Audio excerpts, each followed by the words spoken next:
Alléluia, gloire à toi, Seigneur. Alléluia, Alléluia.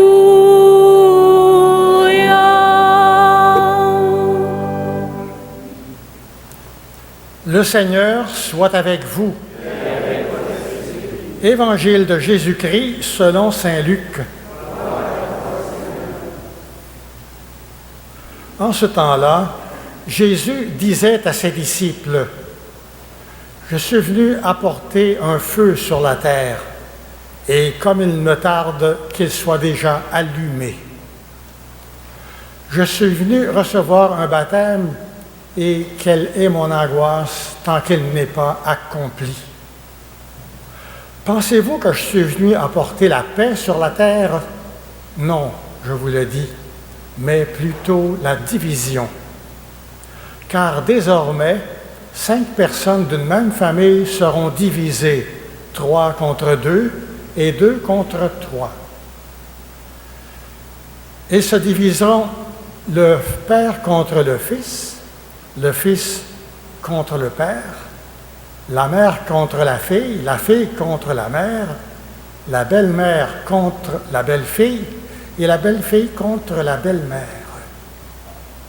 Acclamons la parole de Dieu.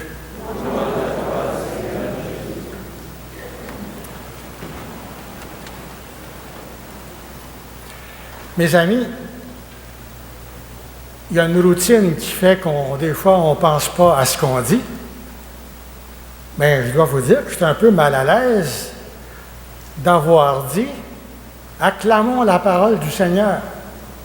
Après cette promesse de feu, cette promesse de division, acclamons la parole de Dieu.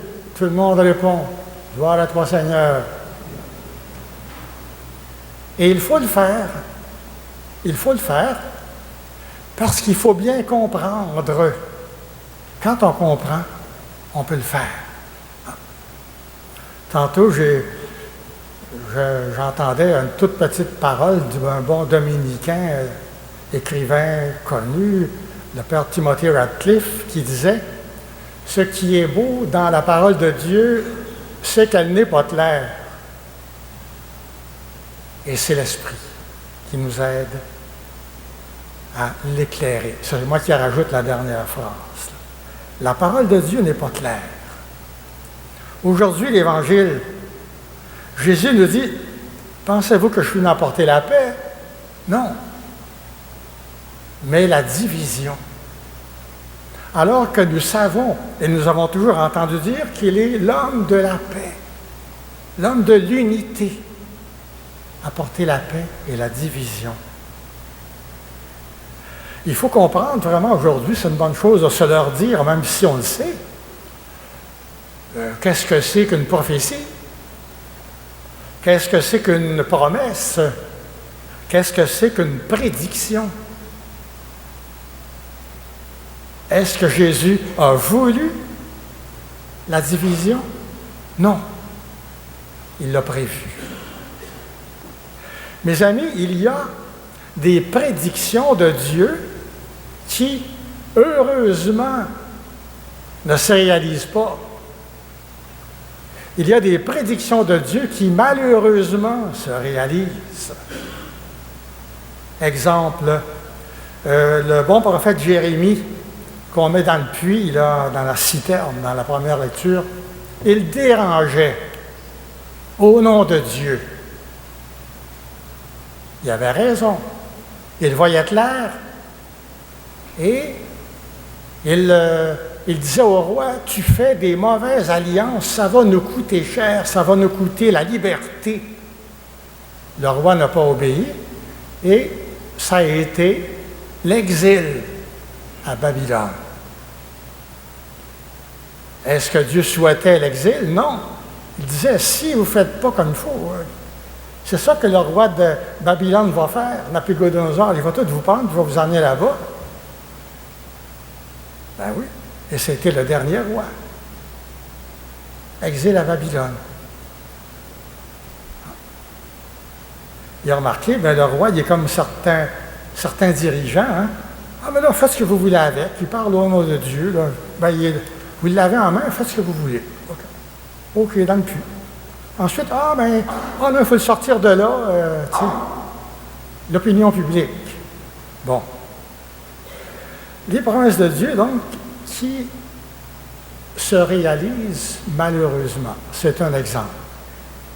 Et une chose qui est remarquable, c'est quand certaines prédictions de Dieu se réalisent, c'est de notre faute, c'est de la faute des humains. Parce que c'est toujours conditionnel, ces prédictions-là. Conditionnel. À notre comportement, à notre acceptation, à notre écoute de Dieu. Il y a des promesses de Dieu qui, heureusement, ne se réalisent pas. Vous devez vous rappeler du prophète Jonas. On l'a toujours chanté dans la baleine, mais c'est beaucoup plus que ça, l'aventure du prophète Jonas. Lui, il est envoyé par Dieu pour dire à Ninive, 3 jours et Ninive sera détruite. Au bout de 3 jours, il est en beau joie le vert parce que Ninive n'est pas détruite. Puis il va reprocher à Dieu, de quoi j'ai l'air, moi, j'ai promis que ça soit détruit, cette ville-là, et tu ne l'as pas détruite. Et Dieu lui dit, ben oui, ils se sont convertis. C'est ça que je voulais qu'ils comprennent. Et Ninive n'a pas été détruite. Ta parole a été utile. Et Dieu est tout heureux que sa promesse ne soit pas réalisée. Est-ce que Jésus veut la division? Est-ce qu'il veut le malheur? Quand il a prédit la destruction de Jérusalem, c'est pas lui qui a dit « ça va être détruit, c'est Dieu qui le veut ». Non, il a pleuré sur Jérusalem. Jérusalem. Toi qui tues les prophètes, si j'avais voulu, j'aurais été tellement heureux que tous soient rassemblés comme une poule rassemble ses petits. Nous voyons que les prophéties, les prédictions, les promesses, il y a bien des différences là-dedans. Et il nous faut être de ceux qui aident des promesses, des prédictions à ne pas se réaliser quand c'est du malheur et à se réaliser quand c'est la volonté de Dieu. Le feu. Jésus promet le feu. Le feu, premièrement, c'est le feu de son esprit, le feu de l'amour. Mais nous savons qu'il y en a qui ont d'autres feux. Il y en a qui ont le feu contre le feu de Dieu. Il y en a qui ont le feu contre le feu de l'esprit. Il y en a qui ont le feu contre tout le monde pour profiter. Depuis qu'on a des bombes et des moyens, il y en a-tu des feux de dévastation sur la terre? Avant ça, on se contentait de brûler les villages, c'est les moyens qu'on avait. Le feu, ça peut être extraordinaire quand c'est le feu d'amour. Mais Jésus dit, il va y avoir de la division, mais qu'il va y avoir d'autres feux. Aujourd'hui, nous ne réalisons peut-être pas assez, peut-être que nous posons question, peut-être que nous sommes des causes de division par le fait même que nous croyons. Oui. Je me disais l'autre soir à la procession de l'Assomption, je me disais, il y en a parmi des candidats qui se font reprocher leur absence à certaines marches et qu'on aurait trouvé suspect de participer à la procession de l'Assomption. Le monde a changé.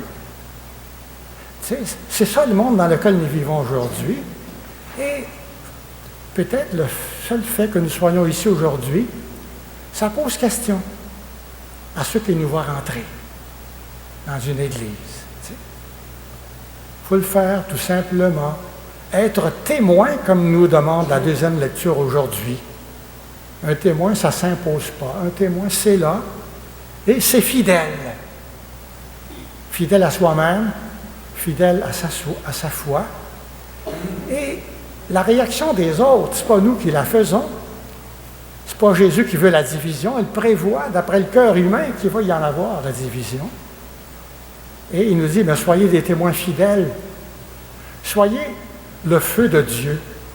Soyez le feu de l'amour. Puis qu'est-ce que vous pouvez s'il y en a qui ne sont pas contents? S'il y en a qui sont mal à l'aise avec ça?